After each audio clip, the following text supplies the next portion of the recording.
السلام علیکم ورحمۃ اللہ وبرکاتہ نحمدہ ونصلی علی رسولہ الکریم اما بعد فاعوذ باللہ من الشیطان الرجیم بسم اللہ الرحمن الرحیم۔ جی آج جو سے پلس یا موتی ہیں یا نگینے ہیں وہ ہے تیسرے پارے کے، تو تیسرا پارہ سٹارٹ کرتی ہوں۔ تلک الرسل فضلنا بعضهم علی بعض، یعنی بعض رسولوں کو بعض پر فضیلت دی گئی اور ہر رسول یا نبی پر اسے دی گئی فضیلت کے ساتھ ایمان لانا ضروری ہے۔ یعنی اس سے یہ بات پتہ چلتی ہے کہ اللہ تعالیٰ نے رسولوں کو مال، حکومت، مرتبہ، علم، معجزات وغیرہ میں فضیلت دی اور بعض کے درجات بلند کیے اور کچھ سے خود کلام بھی کیا، جیسے حضرت موسیٰ علیہ السلام سے، لیکن انہوں نے خود کو کبھی بڑا نہیں سمجھا۔ عظیم آیت جسے آیت الکرسی بھی کہا جاتا ہے، اللہ لا الہ الا هو الحی القیوم، آیت الکرسی قرآن مجید کی عظیم آیت جس میں اللہ کے 5 نام اور 26 صفات بیان کی گئی ہیں، جو اللہ کی قدرت کاملہ کا مظہر ہے۔ اس کا پڑھنا رات بھر شیطان کے شر سے حفاظت کا ذریعہ ہے، اور اس کی آیت الکرسی کے اندر اللہ تعالیٰ کا تعارف ہے کہ کوئی الہ نہیں ہے، پھر جو ہمیشہ سے زندہ ہے، ہمیشہ قائم رہنے والا ہے، اس کو نیند اور اونگ نہیں آتی، آسمان اور زمین کا مالک ہے، سفارش کام نہیں کرے گی، شفاعت کا اصل اختیار صرف اسی کے پاس ہے، اس کے علم میں سے کوئی نہیں لے سکتا مگر جتنا وہ چاہے، اس کی حکومت آسمان اور زمین پر محیط ہے، ان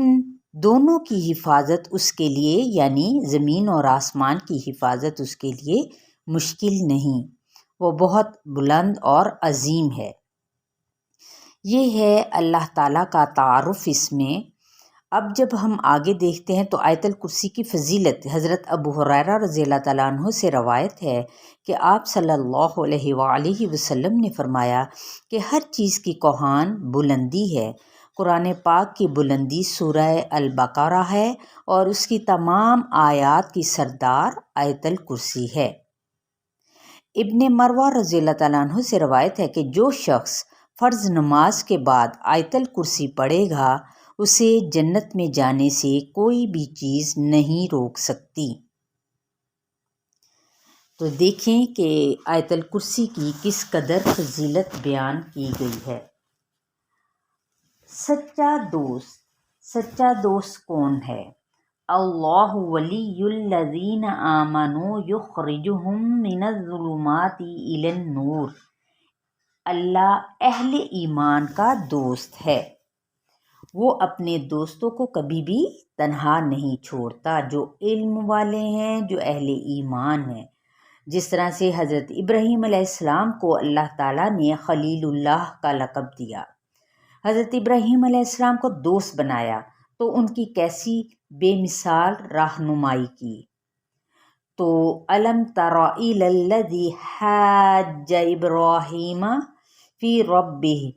یہ مکالمہ تھا حضرت ابراہیم علیہ السلام اور نمرود بادشاہ کے درمیان،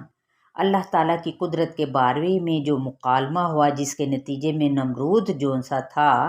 وہ اپنی جھوٹی بادشاہت کی حقیقت واضح ہونے پر حیران رہ گیا، کیونکہ دیکھیں وہ کیا کہتا تھا کہ میں تو اس کو مار سکتا ہوں، میں یہ کام بھی کر سکتا ہوں، اور وہ بھی حضرت ابراہیم علیہ السلام نے فرمایا کہ کیا تو سورج کو مشرق سے نکال سکتا ہے یا پھر مغرب سے نکال سکتا ہے؟ لیکن وہ اس بات پہ حیران رہ گیا کیونکہ وہ ایسا کام کر نہیں سکتا تھا۔ زندگی بعد الموت، قال انا یحیی ھذہ اللہ بعد موتہا، یعنی زندگی کے بعد کی موت، بستی سے گزرنے والے شخص کو اس کے گدھے اور کھانے پینے کے ذریعے اور حضرت ابراہیم علیہ السلام کو پرندوں کے ذریعے زندگی بعد الموت کی حقیقت سمجھائی گئی کہ جس طرح سے کئی سال گزرنے کے بعد بھی وہ گدھے کی ہڈیاں رہیں اور وہ جو شخص تھا وہ کون تھا، وہ زندہ ہو گیا اللہ تعالیٰ کے اذن سے۔ پھر ہے انفاق فی سبیل اللہ، مثل الذین ينفقون اموالہم فی سبیل اللہ، اللہ کی راہ میں خرچ کرنے کا اجر کئی گنا زیادہ ملتا ہے، لہٰذا خرچ کرتے ہوئے 3 کاموں یعنی مننا احسان جتلانا، ادا دکھ دینا، ریا دکھاوا کرنا، اس سے بچنا ہے، ورنہ آپ کا جو خرچ کیا ہوا مال ہے ان تینوں کاموں پر مشتمل ہوا تو پھر اس خرچ کا کوئی فائدہ نہ ہوگا کہ آپ خرچ کرنے کے بعد کہیں کہ میں نے تجھے فلاں وقت نہیں دیا تھا، آپ نے ایک تو احسان جتلا دیا، دوسرے اس کو اذیت پہنچی کہ وہ بیچارہ مجبور شخص تھا اور آپ نے اسے اذیت دی احسان جتلا کر، پھر ریاکاری بھی کی کہ یہ دیکھو میں تمہیں دیتا نہیں ہوں فلاں وقت، تو یہ ریاکاری ہے، دکھاوے میں آتا ہے، تو یہ بھی ایک قسم کا شرک ہوتا ہے ریاکاری بھی نا۔ تنگ دستی کا خوف، اب آپ دیکھیں کہ تنگ دستی کا خوف کون دلاتا ہے کہ جو شخص اللہ کی راہ میں خرچ کرتا ہے تو شیطان کیا کرتا ہے، الشیطان یعدکم الفقر، اللہ کی راہ میں خرچ کرنے سے روکنے کے لیے شیطان جو ہے وہ تنگ دستی کا خوف دلاتا ہے، اس کی چال کا شکار ہونے سے ہمیں کیا کرنا ہے، بچنا ہے اور دیتے رہنا ہے تاکہ یہ ہمیں شکر گزاری کا موقع ملے کہ جو اللہ تعالیٰ نے ہم پر اپنی نعمتیں انعام میں فرمائی ہیں، اور دینا دراصل شکر گزاری کی علامت ہے۔ اور دیکھیں آگے جب ہم دیتے ہیں تو فقراء کو بھی ہے نا دینے کا حق ہمیں بتایا گیا ہے کہ کس طریقے سے ہمیں دینا ہے، للفقراء الذین احصروا فی سبیل اللہ، جو اللہ کے دین کی خدمت میں لگے ہوئے ہیں اور لپٹ کر سوال نہیں کرتے، لپٹ کر یا پھر لپٹ کر، یعنی آپ کے ٹانگوں سے لپٹ لپٹ کے یا ساتھ ہی پیچھے پڑ کے سوال نہیں کرتے، جو اللہ کی دین کے لیے خالص اس کی خدمت میں لگے رہتے ہیں، تو لہٰذا ان پر خرچ کرنا کیا ہے، زیادہ بہتر ہے، یعنی جو اللہ کے دین کی خدمت کے لیے اپنی رقم کو، اپنی صلاحیتوں کو استعمال کرتے ہیں دین کی سربلندی کے لیے۔ سود کی حرمت، آگے جو اور مزید نگینے ہیں قرآنی نگینے، وَأَحَلَّ اللَّهُ الْبَيْعَ وَحَرَّمَ الرِّبَا، سود لینا اور دینا حرام قرار دیا گیا ہے۔ یہ اللہ اور رسول صلی اللہ علیہ وآلہ وسلم کے ساتھ جنگ کے مترادف ہے، اس لیے اہل ایمان کو اس سے اجتناب کرنا چاہیے، کیونکہ یہ دیکھیں سود ایک ایسی چیز ہے جو آپ اس کے اندر اگر دیکھا جائے تو اس میں فرق بھی ہے، سود جو ہے دیکھیں حرام ہے جبکہ تجارت حلال قرار دی ہے۔ اگر ہم ان کے اندر فرق کو دیکھتے ہیں تجارت اور سود کے اندر، تو میں آپ کو کچھ پوائنٹس بتاتی ہوں کہ تجارت کیا ہے، تجارت کا لنک کن چیزوں کے ساتھ ہے کہ تجارت کو اللہ تعالیٰ نے حلال قرار دیا کیونکہ اس میں محنت اور نفع دونوں ہی لگتے ہیں، اور نقصان کا بھی خطرہ ہوتا ہے، اس میں نفع مقرر نہیں ہوتا۔ پھر نمبر 5، ایک دفعہ سودا طے ہونے سے معاملہ ختم ہو جاتا ہے۔ نمبر 6، جتنی چیزیں لیں اتنی ہی قیمت دیتے ہیں۔ نمبر 7، ذہانت، وقت، محنت خرچ ہوتی ہے، اور نمبر 8، یہ تعمیری کام بھی اس کے اندر ہوتے ہیں، جبکہ سود میں کیا ہے کہ یہ حرام ہے، صرف پیسہ لگتا ہے، نقصان نہیں ہوتا، نفع مقرر ہوتا ہے، منافع مسلسل ملتا رہتا ہے، معاملہ ختم ہی نہیں ہوتا، اضافے کے ساتھ روپیہ واپس آتا ہے، ذہن جسم کچھ بھی استعمال نہیں ہوتا، کوئی کام نہیں کرنا پڑتا، تو لہٰذا اہل ایمان کو اس سے اجتناب کرنا چاہیے سود سے۔ اسی طرح قرض کے جو احکامات ہیں، اور ایک اور چیز بھی میں آپ کو یہاں پہ بتاتی چلوں کہ حضرت محمد صلی اللہ علیہ وآلہ وسلم نے فرمایا کہ کسی قوم پر سود کے لین دین کا رواج ہو جائے تو اللہ تعالیٰ کھانے پینے میں گرانی کر دیتا ہے۔ آپ صلی اللہ علیہ وآلہ وسلم نے فرمایا کہ 7 چیزیں ہلاک کرنے والی ہیں۔ نمبر 1 شرک، نمبر 2 جادو، نمبر 3 قتل ناحق، نمبر 4 سود کھانا، نمبر 5 یتیم کا مال کھانا، نمبر 6 جہاد سے بھاگنا، نمبر 7 پاک دامن عورت پر تہمت لگانا۔ تو لہٰذا ہمیں سود سے بچنا ہے۔ قرض کے احکامات کے بارے میں بھی یہ بتایا گیا ہے قرآن پاک کی آیات کے اندر 3 پارے میں، یا ایھا الذین آمنوا اذا تداینتم بدین، مومن بندوں کو تعلیم دی گئی ہے کہ جب وہ قرض کا لین دین آپس میں کریں تو اسے کیا کریں، لکھ لیا کریں تاکہ کسی بھی مشکل سے بچ سکیں، اور وہ جو لکھنے والا اور لکھوانے والا دونوں ہی کیا ہوں، املا درست طریقے سے کریں، ایمانداری کے ساتھ لکھا جائے تاکہ کل کو کسی بھی پریشانی کا یا اس کے انکار کرنے کا کوئی اندیشہ موجود نہ رہے۔ اسی طرح سے عرش کا جو خزانہ ہے وہ کیا ہے، آخری سورہ البقرہ کی آخری 2 آیات، آمن الرسول بما انزل الیہ من ربہ والمؤمنون، یعنی سورہ البقرہ کی آخری 2 آیات جو کہ معراج کی رات عرش کے نیچے خزانے سے رسول اللہ صلی اللہ علیہ وآلہ وسلم کو عطا ہوئیں۔ جو شخص ان 2 آیات کو رات میں پڑھ لے گا وہ اس کو کافی ہو جائیں گی، اور یہ آیات قبولیت دعا کا ذریعہ بھی ہیں۔ اور صحیح مسلم سے بھی روایت ہے اس کی فضیلت کے بارے میں کہ آپ صلی اللہ علیہ وآلہ وسلم کو معراج کی رات جو 3 چیزیں عطا ہوئیں یہ ان میں سے ایک ہیں۔ اور حضرت معاذ رضی اللہ تعالیٰ عنہ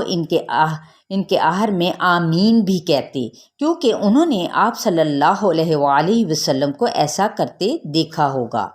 آپ صلی اللہ علیہ وآلہ وسلم نے فرمایا کہ جو شخص رات کو انہیں پڑھے گا تو اس کے لیے یہ کافی ہو جائیں گی، اور یہ آیات کسی اور نبی کو نہیں دی گئی۔ خوشنما چیزیں، زُیِّنَ لِلنَّاسِ حُبُّ الشَّہَوَاتِ، دنیا کی کچھ چیزیں انسان کے لیے خوشنما بنا دی گئی ہیں۔ اصل کوشش جو ہے وہ ہے آخرت کے بہترین ٹھکانے کے لیے ہمیں کرنی چاہیے، اور دنیا کا حصول جون سا ہے وہ ہمیں اعتدال کے ساتھ ہی ہو ہمارا اس میں یعنی کام کرنا،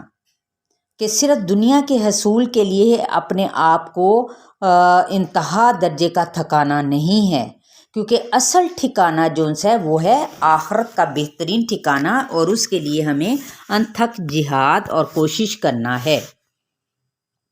علم کا جو مقام ہے وہ کیا ہے، اس سے بڑھ کر اور کیا ہوگا کہ اللہ تعالیٰ نے اپنی گواہی کے ساتھ فرشتوں اور اہل علم کی گواہی کو اکٹھا کیا۔ شہد اللہ انہ لا الہ الا هو والملائکۃ